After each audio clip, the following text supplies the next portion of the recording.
Doom the Dark Ages is back and better than ever. Revelations took everything I loved about the base game and just made it more fun. The spear is incredibly engaging and even better than the shield. I don't care that they didn't add any new guns, the spear makes this DLC. And all the slow BS like the dragon and mech sections are gone. Thank God. They even reduced the wide open level design, which I didn't have a ton of issues with in the base game, but I did wish they were, a bit smaller, and that's what the DLC does. It makes them a lot more concise, a lot more intentional, while still keeping that exploration factor. They even made the music better.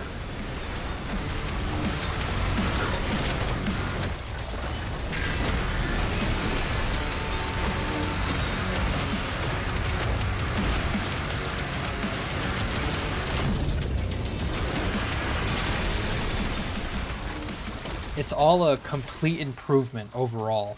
Everything I could have asked for. Which makes it a shame that just before the DLC's release, Microsoft laid off 136 id Software employees, half of the developer team. It hurts even more knowing just how good Revelations turned out to be. Knowing how good the base game already was. I wish all those affected by the layoffs the best. They deserve so much better. And it definitely creates a sour note on this release, but let's focus on celebrating the achievement that is Doom the Dark Ages Revelations. A masterful expansion and tuning of the Doom formula. Let me explain.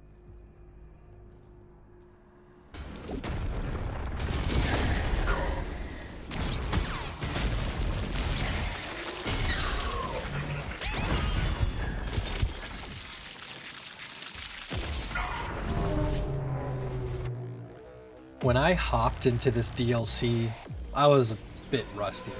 It's been a minute since I've played, and I got my Gluteus Maximus handed to me. Id was smart and knew this, so the first 30 or so minutes are there to warm you up. You get used to your entire arsenal again against every enemy from the base game. It was brutal, but so invigorating to be back.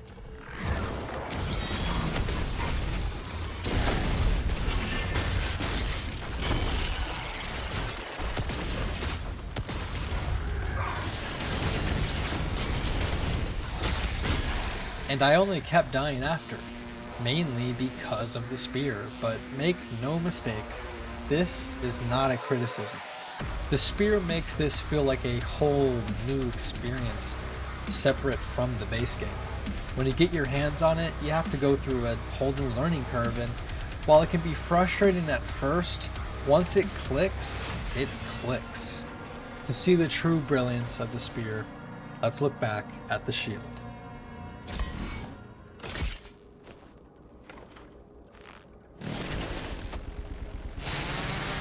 I love this shield. It's so much fun. It's for both offense and defense, using it to bash and saw demons, but also needing it to block and parry their attacks.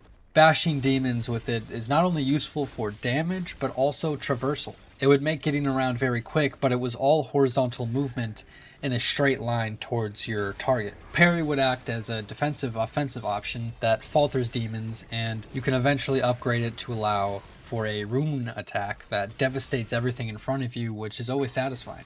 But you do have to be intentional with every action that you do, because if you throw your shield, you won't be able to defend yourself. It's engaging decision making. Plus, when you pull off a combo or get a cool last second parry with the shield, then you just feel cool and awesome because you're doing all this stuff and you're making the right decisions in the right moments. It's satisfying. This balance of offense and defense is what makes the base game's combat so satisfying. Hence the slogan, stand and fight. Then the spear comes in and says, fight, fight, fight. It disregards that balance and is centered around straight up offense. The spear sacrifices being able to block attacks with increased movement, primarily vertically, though it can still parry. It has three main abilities. There is the meat hook, the slash, and the dodge. The meat hook lets you grapple to a demon, which is similar to the shield bash, but it adds a vertical element and gives you more control, being able to swing yourself around the demon in any direction. The shield bash only allows you to move in a straight line toward whatever demon you're targeting. The slash is what it sounds like, a slash that deals damage and breaks heated armor, but it also is how you parry. So you can parry an attack while simultaneously hitting demons and destroying armor.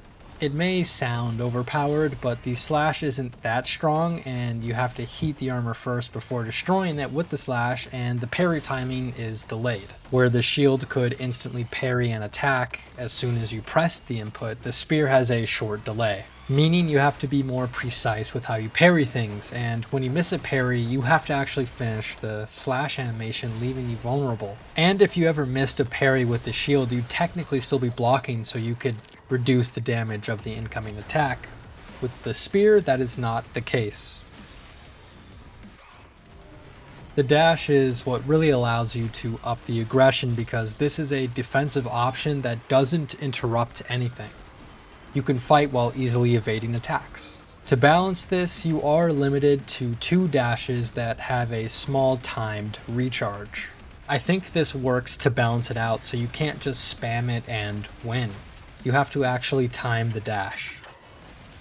While you are no longer making the decision between offense or defense, there is a higher skill level required to perform effectively with these spear mechanics. However, what really elevates the spear is the empowerment system. You see, those previous mechanics I just mentioned are only the core of the spear, but there are actually an additional 3 abilities tied to the resource of empowerment. They each use 1 bar from your empowerment, and you start with 2, but you can have up to 3 bars later on. The way you get empowerment is primarily through parries and perfect dodges. Perfect dodges are when you time a dash just before a parryable attack hits you. This creates incentive to not just fly around with the spear, but to land those parries and time those dashes. Then you get an option out of 3 effective abilities: the slam, throw, and stab, all with their own situational usage. When meat hooking a demon, you can come crashing down on the ground like a meteor to obliterate any weak demons or falter larger demons. It's great for crowd control and satisfying to combo with melee and your guns against demons like the Agadon Hunter and Cyber Demon. The throw is very useful once you upgrade it so it can destroy the Agadon Hunters and Acolytes' shields. Super satisfying and addicting to punish. It's also just fun to skewer a demon in the face. I mean, come on. The stab I rarely used, but I feel like it probably would have given me an easier time in some of the more difficult fights I had. It superheats armor like it's butter, which would have been especially helpful against the infuriating Archvile. Screw that guy. I hate him, but that's what makes him a great enemy. These are where the true offensive value of the spear comes from. This means that you're constantly making decisions about how you use empowerment attacks and how you're charging empowerment, because it is integral in order to get through encounters. The empowerment system is much more engaging than the shield runes for sure. I feel like the spear has more meaningful upgrades as well. It feels like the spear evolves as you get more and more comfortable with it, like the later upgrades being to meat hook twice without touching the ground and many others. Having all these abilities with the spear does make it sound like it's overpowered, but trust me, id knew how powerful it really was. They created each combat encounter to challenge that power. I really love the new demons. You have the Buzzsaw, Archvile, Cosmic Elemental, and Warlock. They are all very mobile with many attacks that you can't just dodge or parry your way out of. You have to match their mobility and offensiveness with the spear. They were made for it. The Buzzsaw is such a cool enemy, even though he is the easiest to deal with. He makes for a fun mix with the rest of the enemies. He carries this shield that you have to heat up and destroy to do real damage to him. The other 3 new demons are another beast though, or I should say other beasts. Whenever they come out, I immediately prioritize them. They all make it harder to fight other demons, whether it's summoning more, buffing them, or just doing high amounts of constant damage that is hard to avoid. They are all beefy too. Chasing them around with the spear is a ton of fun, and because you need to charge your empowerment, you find yourself dealing with other demons while chasing them, parrying and dodging along the way because you need all the damage you can get when you're able to finally get your hands on these nasty demons. That's the kind of fast-paced decision making from the spear that makes me love it more than the shield. It's all offense, but you have more tools to be offensive, and the enemies beautifully match that energy. A combat system is only as good as its enemies. They nailed it. Or should I say, speared it. The spear fun zone looks something like meat hook, shoot, spear slam, stab or throw, melee, dash, slash parry, falter, meat hook to the next enemy. It's similar to the shield, but it has more expression with how you use the meat hook and what empowerment attack you use. Combine that decision making with your guns and you have one of my favorite combat systems in gaming. I would say the weakest part of this DLC are the bosses. In my base game review, I said they were just fine, and I feel the same about the DLC. It's just, this time we don't have the dragon and mech sections, so this is naturally the worst aspect. I'd say that's a win. The bosses just don't have as much decision making because you're mostly dealing with a singular enemy instead of an entire army with a bunch of different abilities going on at once, but I honestly liked these bosses more than the base game. I felt they were a bit more challenging. Plus, the spear made them automatically more fun once you get used to the new parry timing.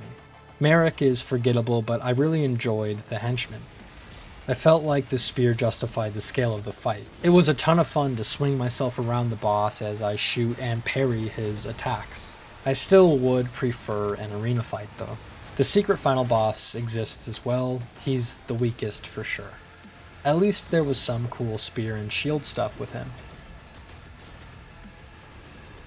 Which brings me to the puzzles. They continue to be fun little breaks from the high-octane combat encounters that also reinforce the shield and spear mechanics.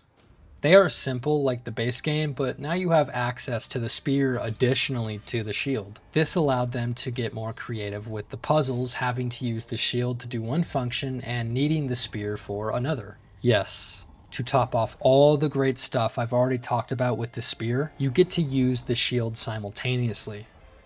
You can even quick swap between them. The only time you don't have this option is for the first level with the spear, but that makes sense since you should be learning the spear at that point. I do have to admit that I've rarely used both the shield and spear in combat encounters. It's not because I forget you can. Needing both of them for the puzzles constantly reinforces that, so I never forgot it, but I just wanted to master the spear first. The only enemy in the game that required you to use both the shield and spear was that secret boss I mentioned earlier, and if it weren't for those puzzles, I probably would have struggled a lot more on him because I wouldn't be as used to switching between the shield and spear. I have no doubt that on further runs I will be using both. While the spear is the reason why I love this DLC so much, you have to appreciate just how much is actually packed into it itself. There are 5 major levels that are all designed incredibly well. As I mentioned earlier, the level design is a lot tighter, but they still have that exploration and puzzles along the way. The hub is cool because as you progress from each level, you unlock more and more of it. The 4 branching levels from that hub all feel unique as well, from a Cthulhu level to a desert level. The escalation of challenge is also just done so perfectly to match your progression with the spear. One of the highlights of my first playthrough was when I got stuck in this one small arena in the Cthulhu level for so long. They throw so many more demons at you, especially for the size of the space. It's a very tough encounter, but it was so satisfying to get through. It made me get good with the spear. The final level is a good level to test your skills, test everything you've learned with the spear, but something's off. Why can I still not get all these upgrades? That's because that was only about half of the DLC.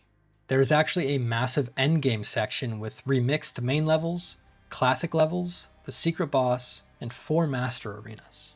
And going into the endgame allows you to get the final stages of your spear and suit upgrades, which just make the game that much more addicting. Backtracking through the main levels feel fresh because of remixed enemy encounters and the new path through the previously locked areas. It's not a whole new level, but there's just enough to keep it feeling fresh, to keep the backtracking from feeling like a slog. It's almost like they are remixed levels. There are two major encounters: the speedrunning challenge and the Praetor trials. The speedrunning challenge is, as it sounds, you try to defeat a bunch of demons and destroy portals or whatever in a certain amount of time. And the Praetor trials are just very difficult encounters with like a mini boss demon. Both of them really test your skills. Then alongside these two major encounters within each of these remixed levels are the classic levels. There are 4 of them, and they all act as fun love letters to the original 1993 Doom.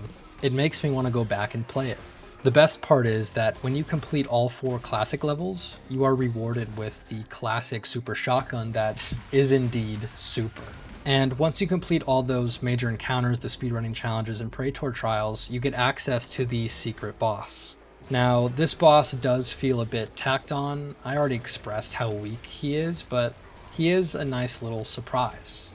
It's an engaging fight, but definitely not as hard or interesting as the henchman. Again, cool utilization of the spear and shield, but that's about it. But then once you beat the secret boss, then it's on to the master levels. At that point, I was just surprised that the game was still throwing new stuff at me. They are very fun encounters where you can demonstrate your mastery of the spear to really show that you are a master of the levels. I love this DLC, man.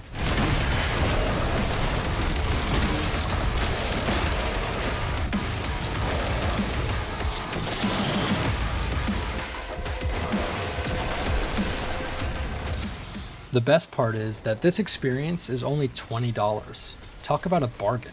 id Software really spoiled us with this. Not only is there just so much content for the price, but it also has one of the best combat systems I've ever experienced, continuing what Doom the Dark Ages set up. I can't wait to jump into Repertorium 3.0 with this new kit, which also came with a DLC update for free. I can't wait to continue ripping and spearing.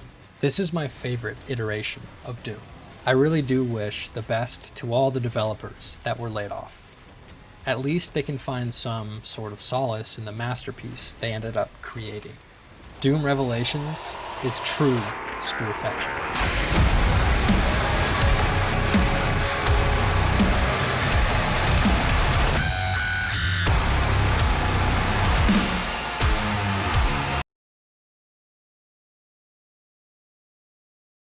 Hello, this is Mum Universe.